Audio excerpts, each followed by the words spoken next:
What's up, and welcome to Hey Have You Seen That Film, where today we'll be discussing one of my favorite films, The First Wives Club.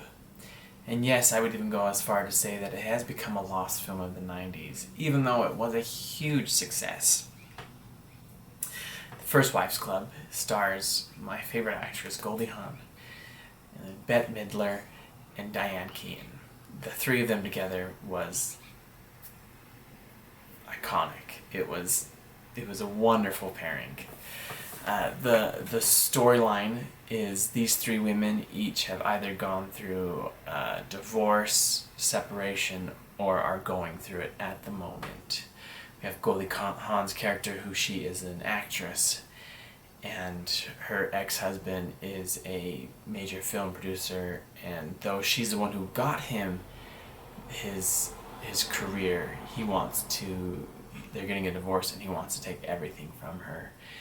And then you have Bette Midler's character, who her and her husband got a divorce because he cheated on her for a younger woman, and he's gone off to live this lavish lifestyle with her, leaving Bette Midler behind.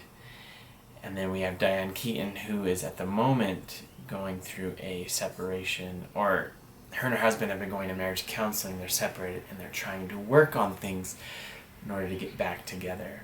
And they have a child together, and their daughter doesn't love her father, and then Diane Keaton's mom wants them to get back together. Anyways, the three of them were best friends in college and haven't seen each other for years, and when one of their friends kills herself, and right before she kills herself, she writes letters to all three of these friends. And the reason she kills herself is because her husband, just like the rest of them, has divorced her for someone younger and someone who he thinks is better. And she doesn't feel like she can go on living anymore. And they re-meet at the funeral and kind of start sharing their stories and where they're at in life and how horrible their husbands are and how they've all basically backstabbed them.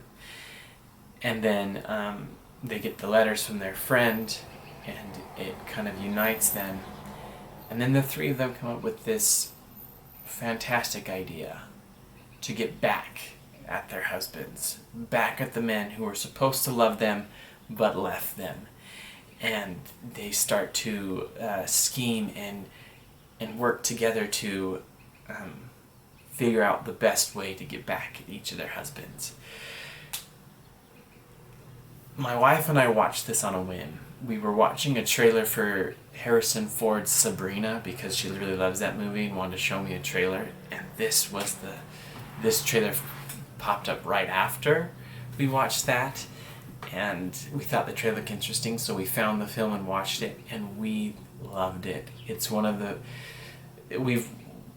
there's a few films that when either one of us watch it or wants to watch it, the other one will always be like, oh yeah, I'll watch that with you. It's just kind of it's like that, Ever After, French Kiss. Those are like the three top movies that we love watching together, and we quote them a lot. But this one, it's so good. I love, first off, the chemistry between the three leads is fantastic. Each one plays their part perfectly, and it's like they just mesh together, and their skills are perfect. They each are unique at what they do, and it works so well for this movie.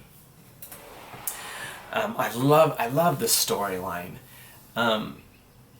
It's about empowering women and getting back at the men who have done them wrong, and to watch them work together and to watch them get back, receive closure in a way, it's great. And it's great character development for each three of the leads, because each three, though they have similar storylines of their husbands leaving them, different, but their husbands have left them, they each have their own journey that they're on, and you have to watch them kind of hurdle that and come to terms and become who they are. And so I love watching that aspect of it, because they're all different and they all have their own journey that they have to accomplish. And I can't not mention the First Wives Club and not mention the You Don't Own Me, the three leads. At one point, I don't want to ruin the film. It doesn't really. They end the movie singing "You Don't Own Me," but it's fantastic. The three of them are very into it. The three of them did their own singing, and they're up and they're dancing, and it's just like this. Yeah, the movie ends, and I just feel so good. I'm like, yeah, and I'm ready to go take on anything, because watching these three women take on, in a way, their biggest challenge, taking on the men who should have loved them, the men who were supposed to be there for them. Watching them take on that and then singing "You Don't Own Me" is, oh, it's wonderful. I love it. I love it. And so this movie it's definitely a feel-good movie. I mean, every time I watch it, I just feel so good afterwards, and I love so much about this. There's a lot of it that my wife and I will quote to each other, and there's so many scenes that have you laughing but then have you tearing up, and it definitely mixes emotions in there to really help you feel for the characters. Like I said, at the time that it was, the First Wives Club was released in 1996, and when it was actually being released, I believe it was Bette Midler was the one who was told. Someone essentially told her this movie wasn't going to do good because it was being released along big summer action movies, and one of them being The Fifth Element starring Bruce Willis, and so they're like, yeah, your movies, you're going to flop, you're not going to do good.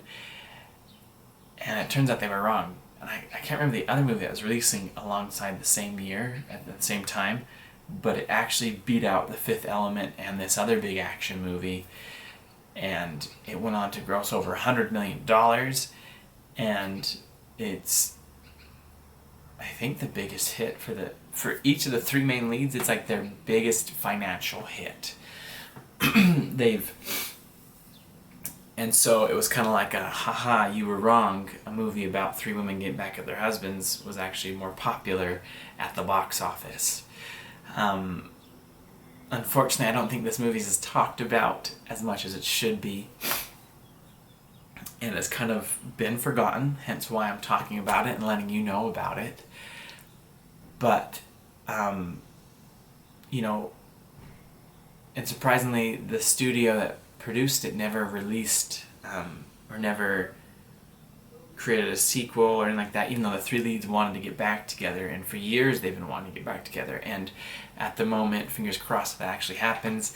If you go on their IMDb page, all three of them, there is a film that is reuniting the three of them, and I have my fingers crossed that it will actually happen and I'll get to see it, because I love these three together.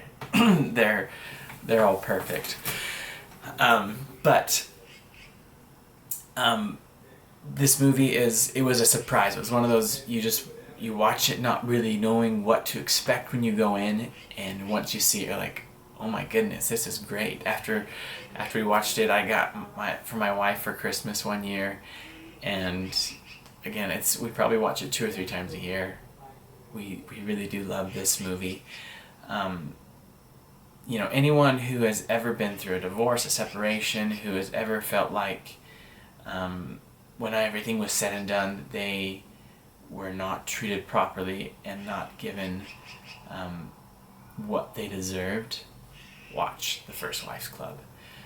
It will help you to feel good, and it'll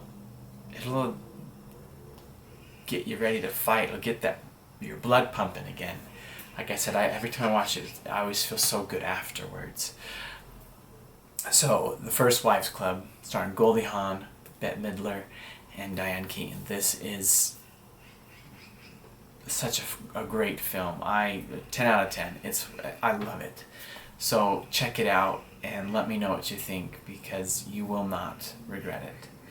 So, thanks for watching today. I hope you enjoy this video, and I hope you go off to enjoy The First Wives Club.